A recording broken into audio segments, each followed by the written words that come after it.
Bonjour à tous, bonjour à toutes, bienvenue dans ce podcast où je vous partage mes aventures avec le fil, principalement avec le tricot. Je suis Céline, alias Céline Passion Fil sur Instagram et sur Ravelry, et je vous invite à venir partager ce moment avec moi. C'est parti!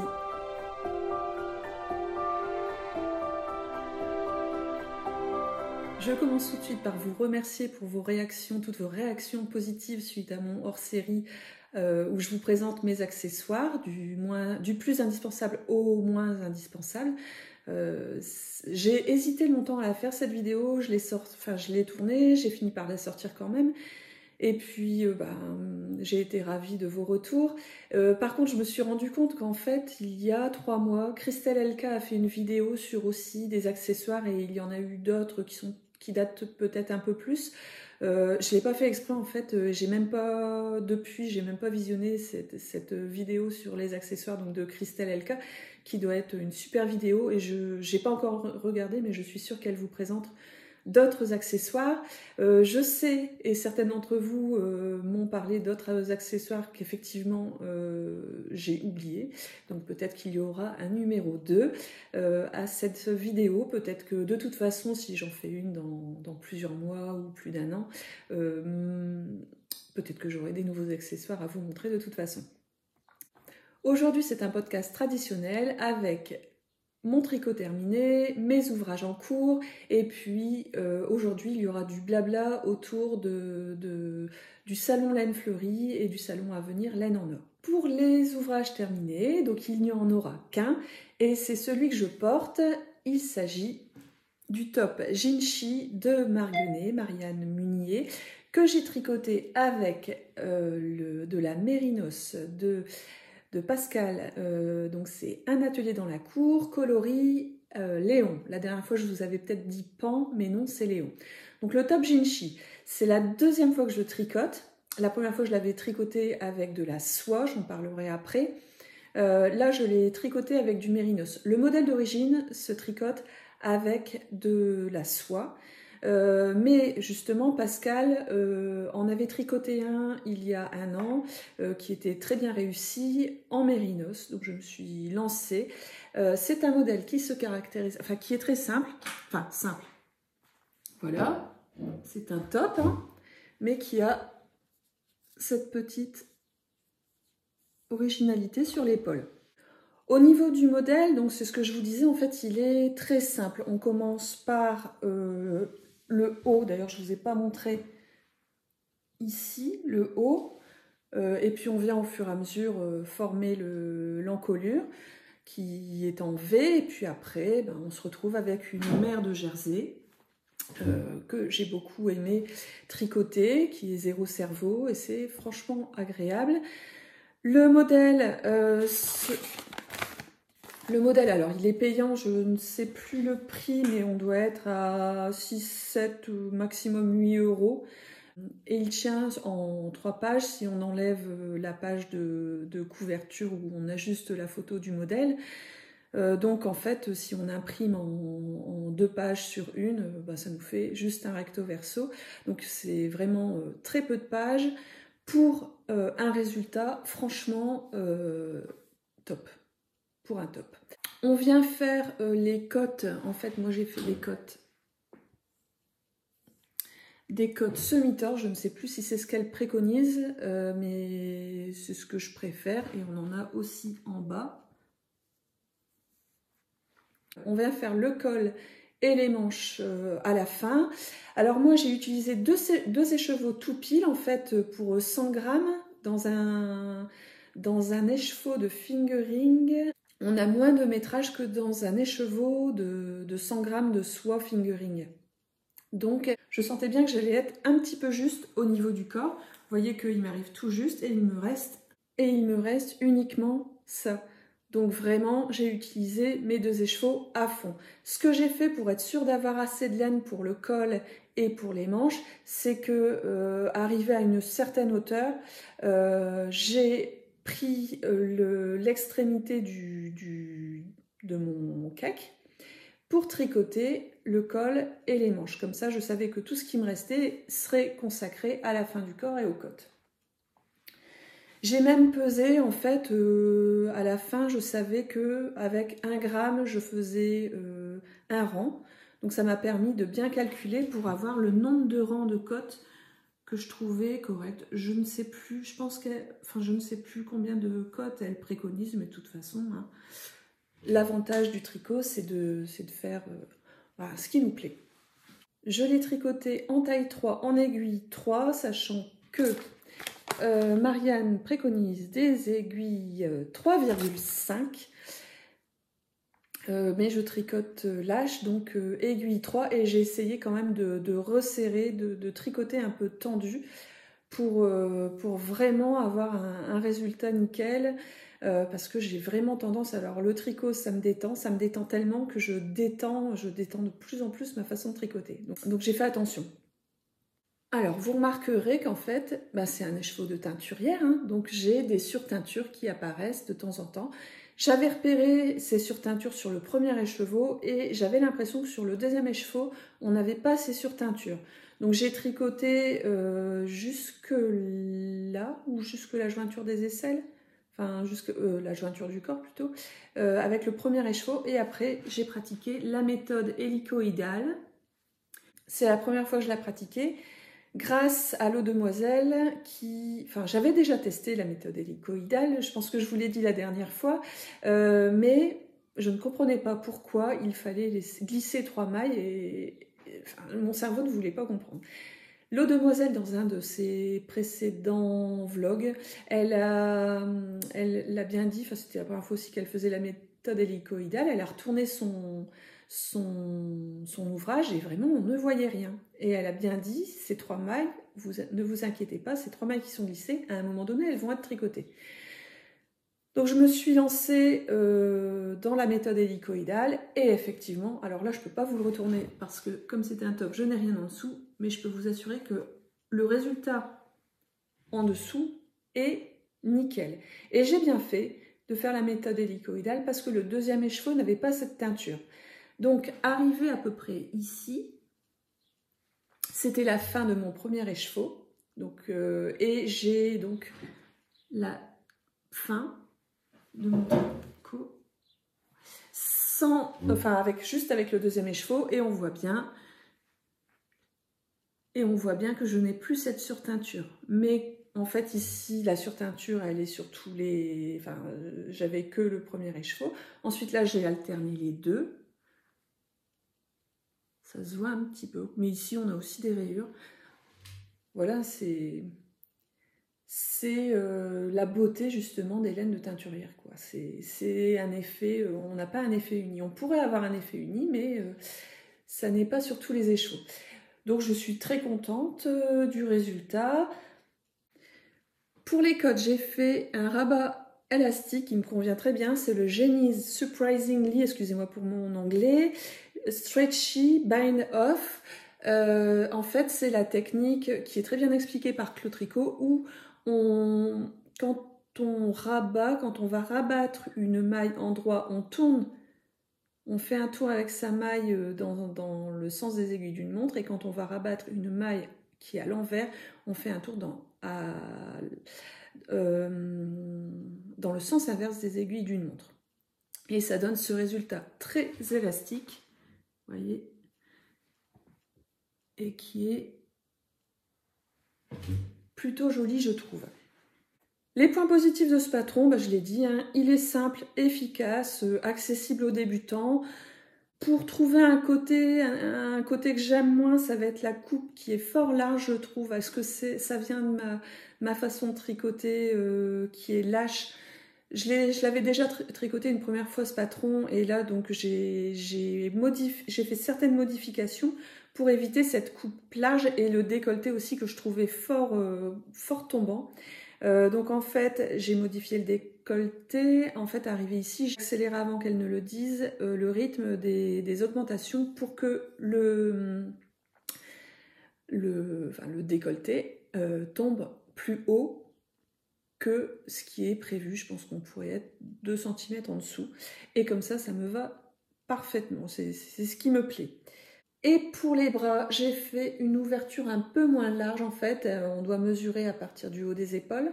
J'ai arrêté avant, je reliais le corps avant pour éviter que ça ne baille trop.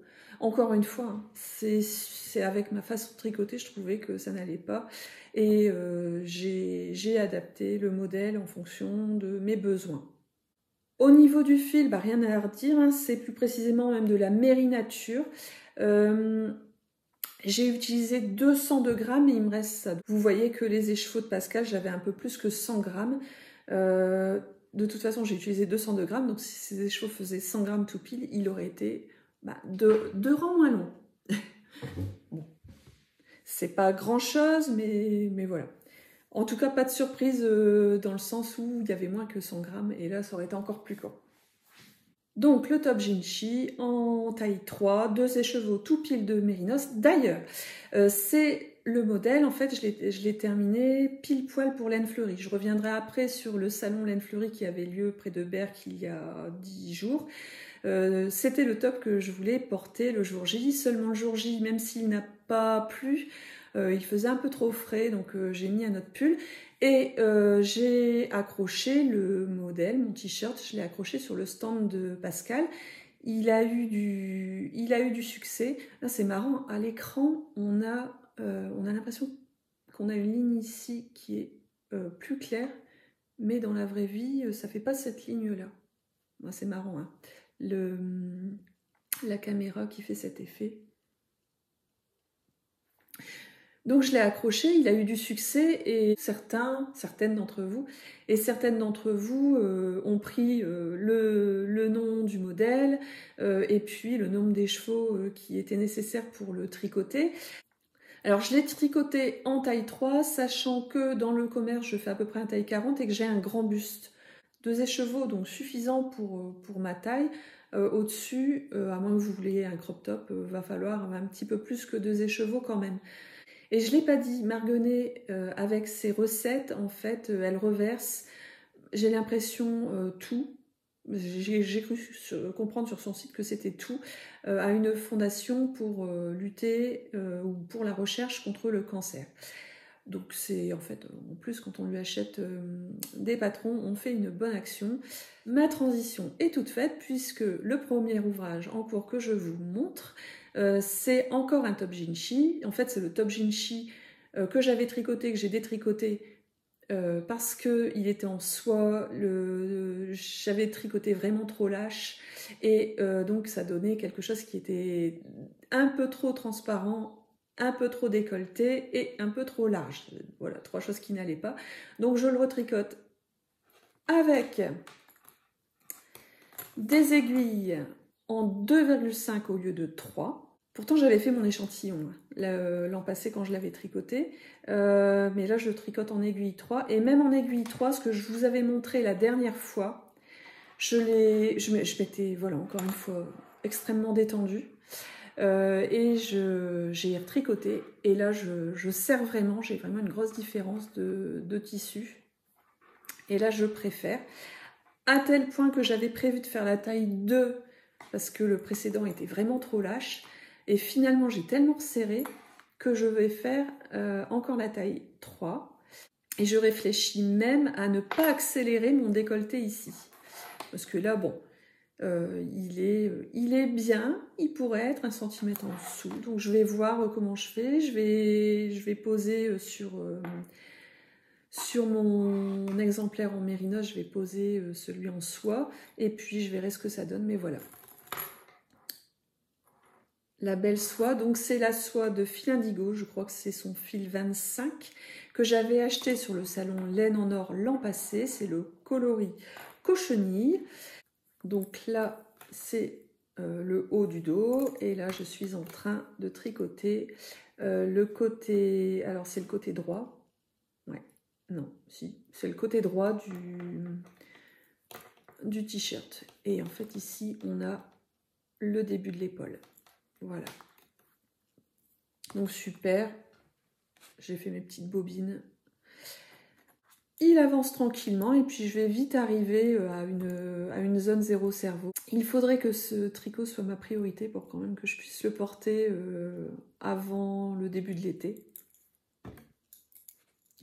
Le deuxième encours que je vous montre, je vais encore vous parler un petit peu de laine fleurie. En fait, j'étais donc toute la journée sur le stand d'un atelier dans la cour, journée extrêmement difficile parce que rester toute la journée au milieu de la laine, forcément ça crée des tentations. Je vous montrerai tous mes achats de la journée après. Enfin, j'ai été très très raisonnable parce que je n'ai pas eu le temps non plus de craquer. Par contre, sur le stand de Pascal, déjà quand il a fallu installer le stand le matin, parce que comme c'est en extérieur, même si le matériel et puis les laines étaient ramenées la veille, elles étaient mises à l'abri et le matin il fallait installer le stand. Et à chaque fois que je prenais un écheveau, que je le posais sur le stand, c'était de l'émerveillement, même si je connais ce qu'elle fait, Pascal.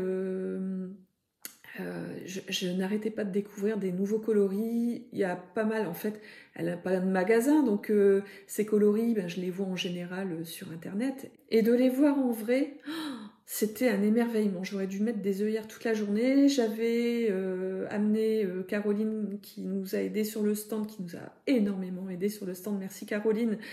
Et elle était comme moi à chaque écheveau, on était là, oh là là, il est trop beau. Et donc j'ai craqué pour 2 écheveaux. Enfin d'abord un écheveau en mohair et j'ai cherché sur son stand le mérinos qui irait avec. Je vous les montre, en fait c'est les écheveaux, donc un écheveau de mohair et un écheveau de Méry Nature aussi, coloris, tenez-vous bien, coloris Côte d'Opale. Et on était où? On était en Côte d'Opale. Donc voilà. 2 écheveaux que j'ai bobinés et je ne vous cache rien, en fait je les ai bobinés pour tricoter l'Alto Cumulus, donc c'est le châle qu'a designé Pascal pour ces kits qui vont avec sa laine. D'ailleurs pas mal d'entre vous, les kits qui étaient prêts, en fait vous repérez un des 2 fils dans le kit et puis vous alliez choisir un autre écheveau. Donc on faisait des kits pour vous créer des nouveaux kits et les clientes et les clients trouvaient des combinaisons très jolies. Et moi j'ai choisi donc de faire l'Alto Cumulus. Je vous montre ici donc le modèle d'origine où on voit les rayures. Alors si vous ne savez pas ce que c'est un Alto Cumulus, vous savez sans doute que c'est un nuage, mais c'est vrai que je ne savais plus comment les nuages étaient, et j'ai regardé l'Alto Cumulus, ce que c'est dans la nature. En fait, Pascal, elle s'inspire énormément de la nature. Il y avait d'ailleurs son châle Land Art, qui a eu beaucoup de succès.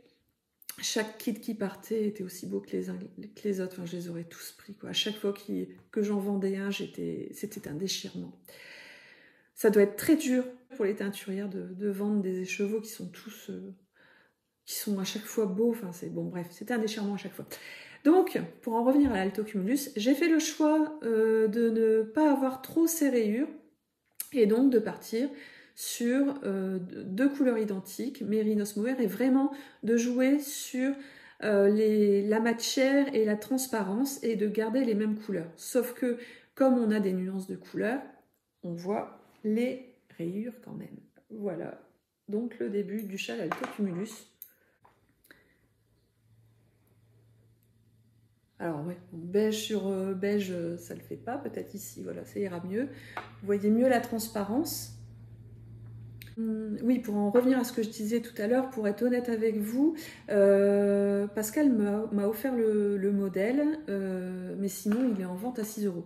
Alors, c'est un châle qui semble comme ça très facile. Il est très facile. Quand Pascal a sorti son modèle, je me disais oui, bon, c'est facile. Il s'agit de savoir tricoter le point endroit, point envers. Oui, mais en fait, elle donne une forme à son châle qui est intéressante et finalement, c'est très astucieux. C'est un modèle qui est accessible aux débutants, mais même en sachant très bien tricoter, je pense que c'est confortable. d'avoir les explications, déjà ne serait-ce que pour le début, parce qu'elle explique très bien le début. Après, c'est parti. Donc, les rangs vont devenir de plus en plus longs. J'avais besoin de tricot zéro cerveau, c'est parfait. Je ne sais pas si je le fais pour moi ou si je vais l'offrir à ma maman qui adorerait les couleurs. Et ma mère prend beaucoup soin des ouvrages en laine. J'avais tricoté à mes parents des chaussettes. Mon père a fait plein de trous dans ses chaussettes. Je pensais qu'elle allait me demander de lui réparer. Et non, elle m'a demandé la laine pour lui réparer. Elle a très bien fait ça. Et puis, elle sait très bien prendre soin au lavage des ouvrages.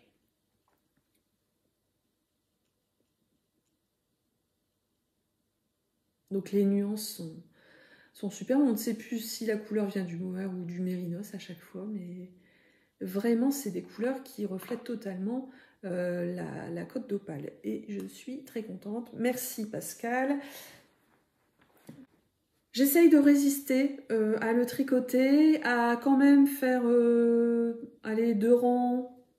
minimum 2 rangs par jour, mais j'essaye aussi de m'arrêter pour avancer sur mes autres ouvrages qui sont beaucoup plus urgents, mais vraiment c'est une telle laine qui passe sous ses doigts, on a envie d'aller à la rayure suivante, on a envie de voir quelle couleur on va avoir. Bon voilà, je passe un très bon moment avec ce tricot. Troisième ouvrage en cours que je vous montre. Certaines d'entre vous ont aperçu judicieusement quelques spoilers sur mes ouvrages en cours qui étaient nouveaux. Donc là, je vous montre le pull Woolly Waffle je crois que c'est ça, Woolly Waffle Sweater de Steven West que je tricote pour mon mari en laine des moutons de la baie de Somme. Donc c'est de la laine que j'avais en stock depuis sans doute 3 ans, mais j'avais prévu de me faire un gilet ou un pull pour mon mari. Donc ça y est, enfin, je tricote cette laine qui me tient à cœur puisque voilà, c'est vraiment des moutons qu'on voit paître dans la baie de Somme. Et le petit magasin qui fait filer cette laine, qui fait laver, qui fait filer cette laine, c'est le Petit Grain à Saint-Valery. Ça fait, je pense, 12 ans. En fait, la première année, j'ai acheté leur laine dès qu'ils en ont proposé à la vente. Comme souvenir, je crois que j'avais peut-être acheté 1 ou 2 écheveaux. Je me suis tricoté un châle que je vous ai déjà montré ici, qui est un petit châle qui me tient chaud, qui vieillit très très bien. Plus on la lave, plus elle est douce. Donc voilà, il y a 12 ans, et puis je le porte très souvent, donc c'est vraiment une valeur sûre. Et puis c'est une laine qui est très peu chère, je pense. Alors quand je l'avais acheté il y a 12 ans, peut-être que l'écheveau était à 12 euros. C'est une laine un peu déca quand même, hein, sport ou déca, c'est simple. Steven West nous demande une laine déca, donc c'est une laine qui correspond à de la déca. Et là, maintenant, je crois que le prix avait baissé. Alors ça, c'était il y a encore 2 ans, parce que même si j'étais allée dans le magasin... Enfin, la laine, je l'ai achetée il y a 3 ans. Je retournais tous les ans, je vais dans le magasin. Et je pense que c'était toujours le prix qui était baissé, qui était à moins de 10 euros. Hein. Bon, les prix ont peut-être changé depuis, mais en tout cas, c'est un fil qui est très qualitatif, qui semble très rêche. Alors, il n'est pas vendu comme ça, il est vraiment vendu en écheveau. Là, je l'ai bobiné, mais ma bobine, elle a tellement longtemps traîné qu'elle s'est un peu... Enfin, mon cake, il s'est un peu abîmé. Bon. C'est une laine qui semble très rêche, mais au lavage, elle devient très très douce. Dans le hors-série, vous avez vu donc l'échantillon que j'ai tricoté en aiguille. Alors, lui, il tricote en 4, et moi, bien sûr, j'ai... Ah non, 3,75 et 4. Peut-être que ces 3,75 lui servent aux cotes. Enfin bref. Donc moi, avec les 3,5, j'ai obtenu son échantillon. Alors l'échantillon, il nous le fait faire, bien sûr, en circulaire, puisque tout le pull se tricote en circulaire. Pour la petite anecdote, mon père avait, il y a très très longtemps, un pull qui ressemblait. qu'il a porté très longtemps. Quand j'ai vu le modèle de Steven West, je me suis dit, bon, c'est pas compliqué, hein, ce type de modèle existe depuis très longtemps, sauf que bien souvent, c'était des modèles qui se tricotaient en aller-retour, devant, derrière, les manches, puis après on fait des coutures. L'avantage de Steven West, c'est qu'on tricote tout en circulaire et qu'on commence par le haut et qu'on fait un yoke. Donc voilà où j'en suis. Donc le col, là c'est le dos qui est un peu plus long parce qu'on fait des rangs raccourcis. Ça aussi c'est pour que le pull se porte bien, les rangs raccourcis c'est vraiment top. Voilà, donc là j'arrive sur la fin de ces augmentations. On a cette ligne ici.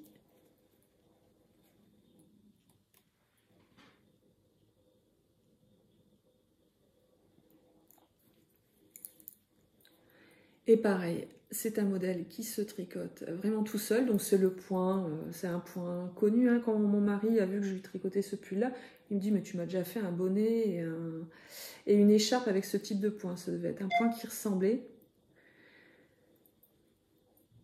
Pour en revenir à la laine, c'est le coloris ardoise. Aux dernières nouvelles, en fait, ils ont 4 ou 5 coloris. Donc, on a écru, on a ardoise, on a orange, on a peut-être du jaune. Voilà. C'est une laine qui va bien aussi pour faire des jacquards parce qu'elle accroche bien, en fait. Je pense que si j'y retourne, enfin, je vais y retourner cet été, je pense que je vais leur prendre la quantité pour faire le pull peint de l'île au fil. Donc le pull Woolly Waffle Sweater que je tricote en 3,5, je lui tricote la taille 3 puisque c'est ce qui correspond à son tour de poitrine. Je pense que j'ajusterai au fur et à mesure en lui faisant essayer, en mettant sur des Scooby-Doo bientôt. Là, je vais lui faire essayer pour voir où on en est. C'est un modèle unisexe et d'ailleurs sur Ravelry, il est très peu tricoté pour les hommes et il y a plus de modèles pour les femmes. Voilà ce que j'avais à vous dire pour ce pull qui est pareil, addictif, qui monte très très vite. Dernier ouvrage en cours que je vous montre, je vous le montre très rapidement parce que ce sont des chaussettes. Les chaussettes ça compte pas mais quand même je vous les montre. Donc voici la première qui est terminée.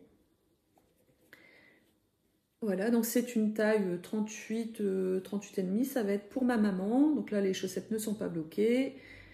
Je les ai commencées par la tige pour aller donc vers la pointe. Et puis en fait, je me suis retrouvée à tricoter au kilomètre dans un déplacement en train.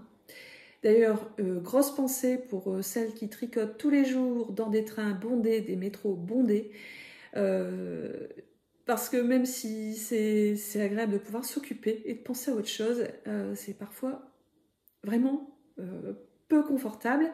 Et à tel point que j'en étais à la pointe, j'avais prévu, alors c'est de la laine qui vient d'Action,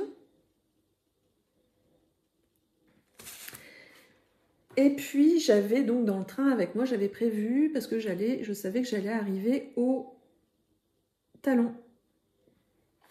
J'avais prévu un talon à rond raccourci à l'allemande, mais j'étais tellement mal installée dans le train que j'ai juste pris un petit bout de laine et puis est-ce que je l'ai fait? Oui, je l'ai fait là, donc là c'est la deuxième. Vous voyez là, il y a un petit fil. Donc j'ai tricoté la moitié du rang. Ah, le fil est à l'intérieur ici. Donc j'ai tricoté un demi-rang avec un autre fil. Puis après j'ai récupéré mes mailles et je suis repartie en tricotant droit pour pouvoir faire un talon après coup au calme à la maison. Donc le talon après coup, en fait, on enlève le fil, on reprend toutes les mailles et puis on insère une ou deux mailles au coin ici et puis on tricote en rond. On fait donc on se retrouve à faire un grafting au bout. Et puis comme là j'ai commencé par la tige, c'est possible aussi de faire un talon après coup en commençant par la pointe. J'ai eu un deuxième grafting à faire pour le bout de la chaussette. Donc ça avance tranquillement. Ça va être donc la deuxième, je ne sais plus si je l'ai dit, c'est la laine Hobby Sockwool, Rainbow Sockwool. J'ai acheté quelques pelotes parce que vraiment ils ont une gamme de couleurs énorme. C'est toujours pratique d'avoir un choix dans les contrastants. Je les tricote donc pour ma maman, pour la fête des mères. La fête des mères qui est dans 10 jours. Bon, je vais largement les terminer, mais je ne verrai pas ma maman le jour de la fête des mères puisque je serai sur le salon Laine en Or. Bon, je verrai ma mère la semaine suivante, c'est pas très grave. Ben voilà, notre tricot zéro cerveau. Je suis très tricot zéro cerveau en ce moment. Donc j'ai fait le choix de faire 60 mailles, des côtes torse, des côtes semi-torse plutôt, puisque de l'autre côté elles ne sont pas torse. Et puis je tricote avec les mini circulaires en 2,25 de Knit Pro. Voilà, les mini circulaires. Parce que je n'aime pas le Magic Loop. Avant de vous raconter Laine Fleurie, je vous parle quand même de Laine en Or qui va avoir lieu, donc pour vous si vous regardez la vidéo au moment de sa sortie, dans une semaine. Ça se passe à Le Quesnoy, près de Valenciennes, les 25 et 26 mai. J'ai interdiction complète d'acheter de la laine, mais je sais qu'il y aura Bulbe Bizarre, il y aura aussi le Jardin des Fibres qui était déjà là l'an passé. Je n'avais en gros plus d'argent au moment où je suis repassée sur leur stand et je me suis dit non, c'est plus raisonnable. Donc je n'avais pas acheté de laine, mais là cette année je sais que eux, le Jardin des Fibres, je vais leur acheter de la laine. En fait ils font des laines très dégradées pour faire des châles avec des dégradés ou d'autres ouvrages. Enfin, ils ont un stand mais qui est énorme et très très coloré avec des fibres différentes, du bambou, du mérinos. Enfin, vraiment je vais pouvoir me faire plaisir. Enfin, faire plaisir, c'est relatif. Je vais soit acheter pour un châle ou un petit top, mais pas plus. Hein. Et puis donc Bulbe Bizarre, que là je verrai pour la première fois, j'adore ces coloris. D'ailleurs, dans son dernier podcast ou un de ses derniers podcasts, elle présente le stock qu'elle réserve, qui ne sera pas en ligne, qu'elle réserve uniquement au salon Laine en Or.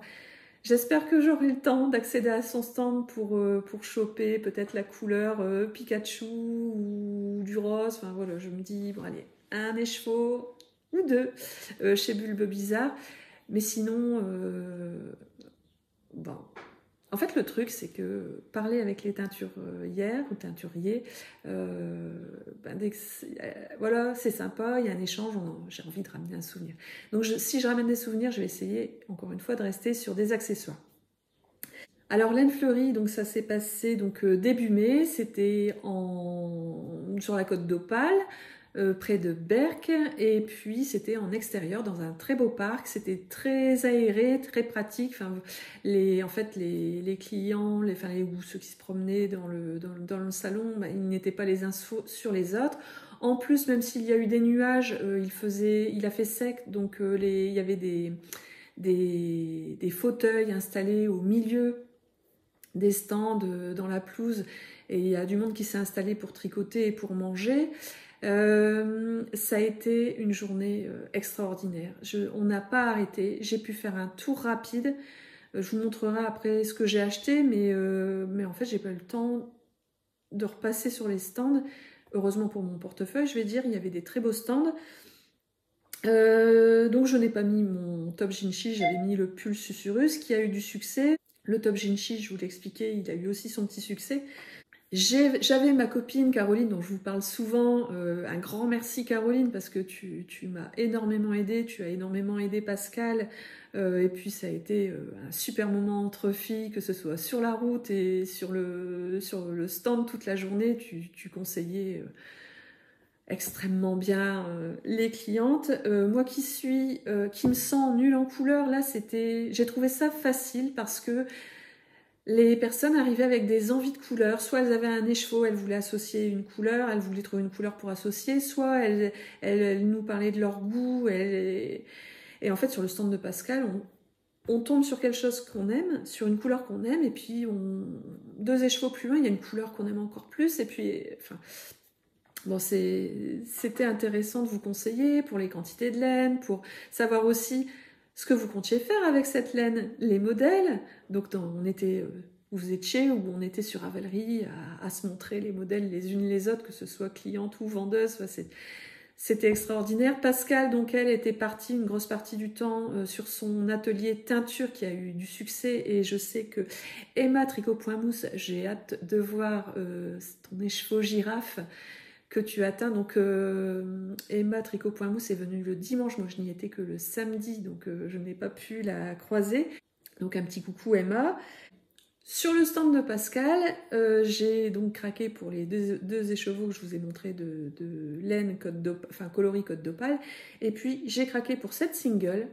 Au début, je ne savais pas ce que j'allais en faire. Enfin si, un châle à deux écheveaux en gros, hein, mais je ne savais pas lequel. Et je voulais un deuxième écheveau de ce coloris. Donc Pascal va me le teindre, donc ce qui m'a permis de... Voilà, j'ai craqué pour 4 écheveaux, et puis il y en a un quatrième que je paierai plus tard, que je n'ai pas encore. Et en allant voir sur les autres stands, j'étais contente. Je savais que Lilophile, qui est une designeuse près de Lille, donc de ma région, elle serait présente, et donc ça m'a permis de lui acheter, parce que j'ai une liste de favoris chez elle énorme, donc j'ai craqué pour deux patrons, un châle que je vais pouvoir faire avec cette laine. Je ne sais plus son nom, mais je vous mets la photo là. C'était un châle en point mousse et en brioche qui ressemble bizarrement à la forme du châle Lascaux. Mais voilà, c'est une forme qui me plaît beaucoup, donc allez, c'est reparti. Puis là, il y aura un peu moins de brioche quand même. Et puis, j'ai craqué aussi chez elle pour un pull pareil. Je ne sais plus son nom à ce pull, mais c'est un pull qui a un décolleté où on met du mohair, et je trouve ça très classe. Ça va me permettre d'utiliser un fond de mohair. En plus, le fait d'acheter en direct à un patron, on n'a pas d'intermédiaire. Là, Lilophile, je proposais de l'acheter soit version papier, soit version avec un code à télécharger sur Ravelry, et c'était un petit peu moins cher. Moi, j'ai choisi donc la version Ravelry. J'ai acheté, j'avais dit, je n'achète que des accessoires ou éventuellement un peu de laine chez Pascal, puisque c'était dur de tenir toute la journée. Et donc j'ai acheté chez EV3 une collection de marqueurs.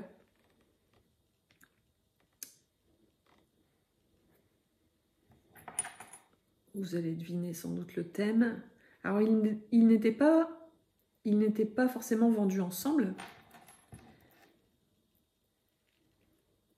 On choisissait en fait. J'en ai choisi 4. Ce sont des marqueurs qui sont sur le thème de Stranger Things. Il y avait plein d'autres stands, Perlinotte, la roseraie Yarn avec ses laines aux couleurs très pastel. Elle a lancé d'ailleurs son activité en janvier. Mais j'ai pas eu le temps de faire de deuxième tour. Il y en avait plein d'autres. Hein. Il y avait Woolbags qui était juste à côté de nous. Après, voilà, j'ai déjà acheté beaucoup de choses chez Woolbags, aussi des kits à chaussettes et qui attendent d'être tricotés. Donc j'ai essayé de ne pas craquer. Chez pareil, laine de moute, j'ai de la laine que je n'ai pas encore tricotée à elle. C'était un chouette salon, très bien organisé, avec un staff très à l'écoute. Voilà, bon, Pascal, je suis tout à fait prête à revenir t'aider sur ce stand. Là, donc le prochain, c'est déjà fin mai, et il y en aura peut-être un à l'automne qui sera plus loin. Dernière chose que je voulais vous montrer, c'est une expérience donc autour du fil aussi. Caroline, qui est aussi teinturière, mais teinturière de loisirs, hein, qui n'a pas son entreprise. Donc Caroline qui était avec moi sur le stand de laine fleurie, m'a permis de teindre ma première laine. Et il s'avère que j'avais de la laine, je vous l'ai déjà montré, que j'avais acheté dans un de mes premiers podcasts. En fait, j'avais ramené, pareil, de la baie de Somme, de la laine. Alors là, c'est pas la laine des moutons de la baie de Somme, c'est la laine du Mercantaire filée sur place. Et là, j'avais pris un mélange, c'est coloris Estran. En fait, c'est un coloris naturel où il mélange de la laine d'un mouton qui est plutôt écru et de la laine d'un mouton qui est plutôt plus marron. Donc ça fait ce beige pâle que je pensais assumer. Et finalement, tous les projets que j'avais prévus de tricoter avec, je ne les imaginais pas dans ce coloris. Et je me suis dit, si c'est pour tricoter un beau fil comme ça, souvenir de vacances, qui est très doux, enfin qui est très doux, si je trouve que c'est doux. Alors, par rapport à la laine des moutons de la baie de Somme, oh, c'est équivalent. C'est un chouïa plus doux quand même. Je me disais, je vais peut-être pouvoir la teindre ou la faire teindre.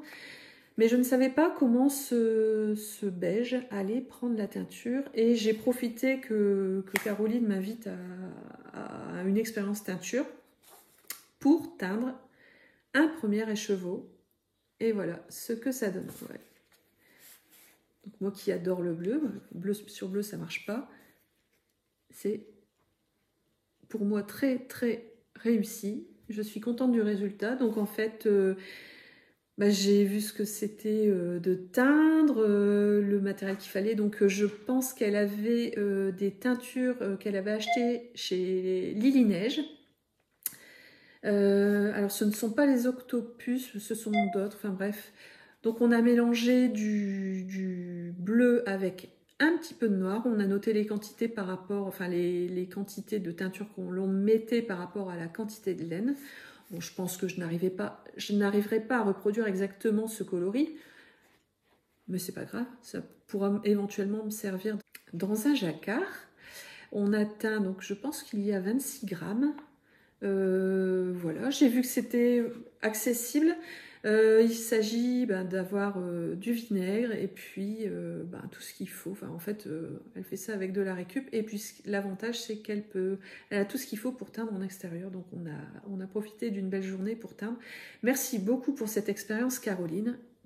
Je suis ravie de ce coloris et de cette expérience. Merci beaucoup. J'en ai terminé avec ce que j'avais à vous montrer aujourd'hui. J'espère que vous avez passé un bon moment. N'hésitez pas à mettre un pouce et à me mettre un commentaire pour me dire ce que vous étiez en train de tricoter ou si vous avez des avis, des critiques constructives à propos de ce que je vous ai montré. Je vous souhaite beaucoup de moments créatifs et je vous dis à une prochaine fois.